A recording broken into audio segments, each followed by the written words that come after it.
புத்திசாலித்தனமாக விஜயை காப்பாற்றிய காவேரி. கங்கா குழந்தைக்கு ஏற்பட்ட பிரச்சனை. விஜய் டிவியில் ஒளிபரப்பாகி வருகின்ற மகாநதி சீரியலில் விஜய் காவேரி சந்தோஷத்தை பறித்து அவர்களை நிம்மதி இல்லாமல் ஆக்க வேண்டும் என்ற எண்ணத்தில் பழி வாங்குவதற்காக ராகினி, பசுபதி, வெண்ணிலா மற்றும் அன்பரசு வைத்து விளையாடி வருகிறார்கள். அதற்கு ஏற்ற மாதிரி வெண்ணிலா ஒரு பக்கம் விஜயை தாலி கட்ட சொல்லி டார்ச்சர் பண்ணுகிறார். இன்னொரு பக்கம் வெண்ணிலா குடும்பத்தை கொலை செய்ய சொன்னது விஜய்தான் என்று எல்லோரிடமும் அன்பரசு சொல்லி போலீஸ் இடம் விஜயை குற்றவாளி மாதிரி ஆக்கிவிட்டார். இந்த சூழ்நிலையை பார்த்த காவிரி எப்படியாவது விஜயை வெளியே கூட்டிட்டு வர வேண்டுமென்று முயற்சி எடுக்கிறார். அந்த வகையில் தாத்தாவை போலீஸ் ஸ்டேஷனுக்கு வர வைத்து விட்டார். தாத்தா வரும்பொழுது லாயரை கூட்டிட்டு வந்து போலீசிடம் கேட்கிறார். ஆனால் சாட்சிகள் எதுவும் சரியாக இல்லாததால் லாயரால் விஜயை வெளியே கூட்டிட்டு வர முடியவில்லை. உடனே லாயர், காவிரியிடம் ஏதாவது ஒரு சாட்சி கிடைத்தாலும் போதும், அதை வைத்து நான் இப்பொழுதே விஜயை வெளியே கூட்டிட்டு வந்து விடுவேன் என்று சொல்கிறார். அதற்கு காவிரி கொஞ்ச நேரம் யோசித்த நிலையில் அஜயின் அம்மாவுக்கு ஏதாவது உண்மை தெரிந்திருக்கும். அதனால் அவரிடம் பேசிப் பார்த்தால் நிச்சயம் விஜயை வெளியே கூட்டிட்டு வந்துவிடலாம் என்று தாத்தாவிடம் சொல்கிறார். உடனே தாத்தா அஜயின் அம்மாவுக்கு போன் பண்ணுகிறேன் என்று சொல்கிறார்.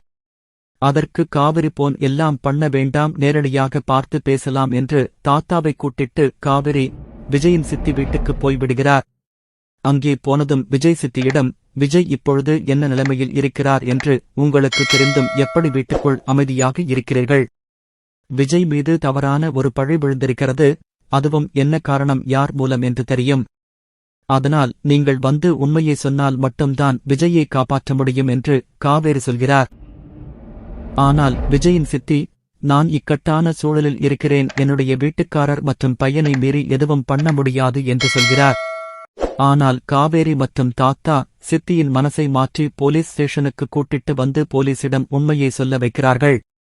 அதன்படி விஜய் இந்த பிரச்சனையிலிருந்து வெளிவந்து விடுவார்.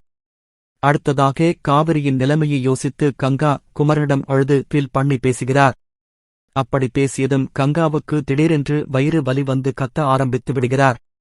உடனே சாரதா குடும்பத்தில் இருப்பவர்கள் கங்காவின் வயிற்றில் இருக்கும் குழந்தைக்கு ஏதோ ஆகிவிட்டது என்று பயந்து போய் ஹாஸ்பிடலுக்கு கூட்டிட்டு போய்விட்டார்கள். சும்மாவே சாரதா ருத்ரதாண்டவம் ஆடும். இப்பொழுது கங்காவின் குழந்தைக்கு ஏதாவது ஒரு பிரச்சினை என்றால் எல்லோரும் காவிரி மீதுதான் குற்றம் சாட்டுவார்கள். ஆனால் கங்கா குழந்தைக்கு ஏற்பட்ட பிரச்சனை பெருசாக இல்லாமல் எல்லோரும் சந்தோஷப்படும்படி சாதாரண வலியாகத்தான் இருக்கும்.